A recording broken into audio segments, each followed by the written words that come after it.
What's up YouTube community, thanks a lot for tuning in for the next in-depth lesson today. Today we take a close look at the very interesting dark and mysterious sound of harmonic minor and how we can use that music theory knowledge in a practical context like writing songs, licks or riffs. To get started I want to show you every single chord on the individual scale degrees of a harmonic minor. You will get a good feeling of the vibe and exotic sound by listening to the following take. Don't forget to subscribe to stay updated for more free guitar lessons, leave a like if you learned something new in this video and a comment in case you have any questions I could answer for you. Here are the chords for you.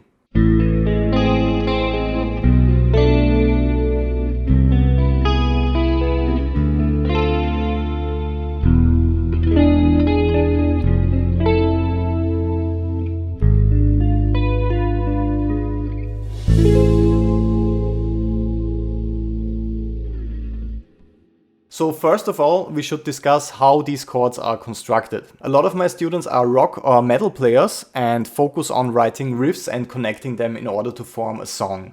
They never really write in any particular key and don't rely too much on music theory knowledge. There is absolutely nothing wrong with this kind of approach and thinking, and a lot of really big rock and metal bands have written great songs by doing that. But it can get quite frustrating sometimes when you're trying your best to come up with a melodic or exotic chord progression, for example, and you don't know how to write material like that. Or when you're hearing a specific melody or a song idea in your head and you don't really know how to translate it to the fretboard. Or also when you want to reproduce a certain kind of vibe or sound that you hear on a record from your favorite band, for example. So with a fundamental overview and background in music theory, you will see that there are a couple of easy twists and rules, so to say, that you can immediately apply to your songs. And harmonic minor is one of them, as you might have already guessed. Before we dive deeper into this topic, we should look at the natural minor scale real quick first. A natural minor scale, also sometimes called Aeolian, as we discussed in all the video lessons about the modes, is a diatonic scale that is built by starting on the 6th scale degree of its relative major scale. For example, the very popular A minor scale can be formed by starting on the 6th note of the C major scale, so those two scales are related. The notes are A, B, C, D, E, F, G, and the interval structure is major 2nd, minor 3rd, perfect 4th, perfect 5th, minor 6th and minor 7th. As I'm quite sure you know already, this sound is used in millions of different songs in all kinds of music genres, and most listeners would identify it as sad due to the character and color of the minor 3rd and minor 6th intervals mainly, and the tonic minor chord as a harmonic center. In harmonic minor, we spice up this bland kind of sound and system by raising the 7th scale degree. So everything else remains the same, we are only changing one note, we are raising G to G sharp. A lot of my students find it a little bit hard to grasp that changing just one note can alter the complete sound of a composition, but by looking at the chords it should become a bit clearer. So in order to construct the chords in a specific key that I want to compose in, I have to add the 3rd, 5th and 7th to every single scale degree by only working with notes that I can find within the scale. It all depends on how the intervals are stacked for the individual scale degree. For example, if we have a minor or major 3rd, a perfect or a diminished 5th, or a minor or major 7th and so on. So let's do that real quick for a basic demonstration for the tonic chord in A minor. In order to get the 3rd, I could just count up 3 notes, for example, in the A minor scale. So for A, the 3rd would be C. In order to get the 5th, I could count up 5 notes in the A minor scale, so the 5th for A is E. And when I count up 7 notes for the 7th, I get G.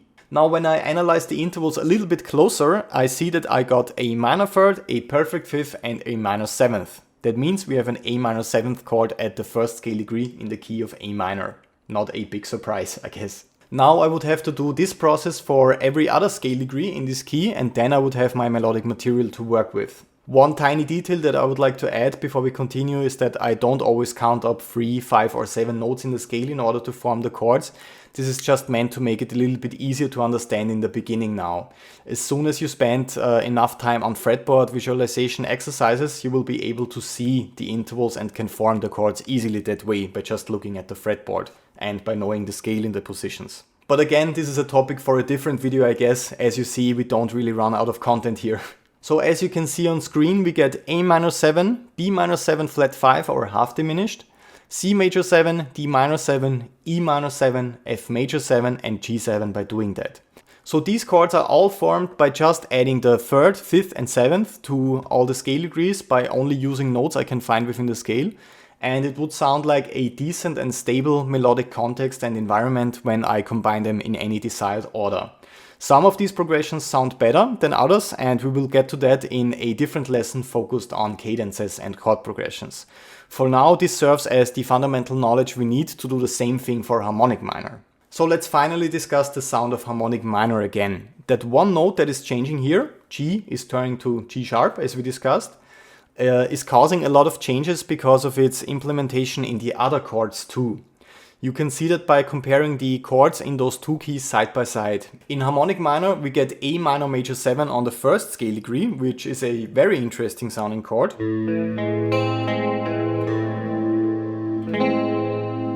What makes this chord quite special is that we have the perfect 5th and the minor 3rd we usually have with minor chords, but instead of the popular minor 7 forming an A minor 7th chord, we have a major 7th, G sharp,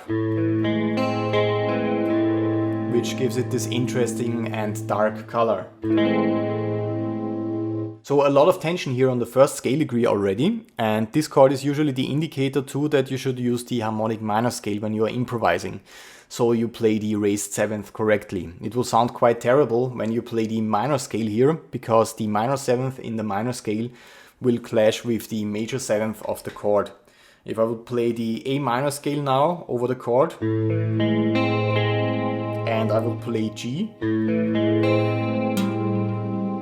doesn't sound too nice. Up next we have B minor 7 flat 5, also called B half diminished. And this chord stays the same because it's not affected by G sharp, it does not feature the changed note. Up next we have a really interesting one that is quite dissonant, C major 7 sharp 5. So as you probably know,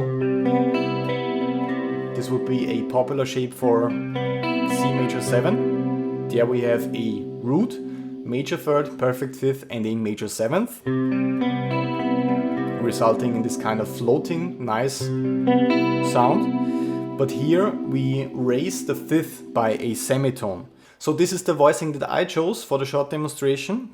We keep C as the root note on the 3rd fret of the A string.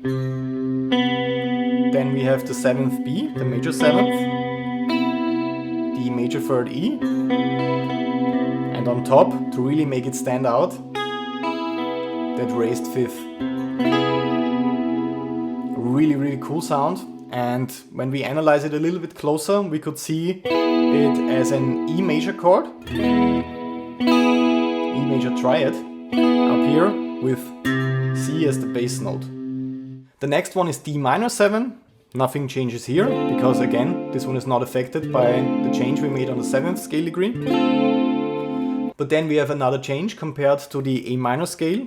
We have E, the E dominant 7th chord, instead of the E minor 7th chord, because the minor 3rd G is raised to the major 3rd, in this case, G sharp.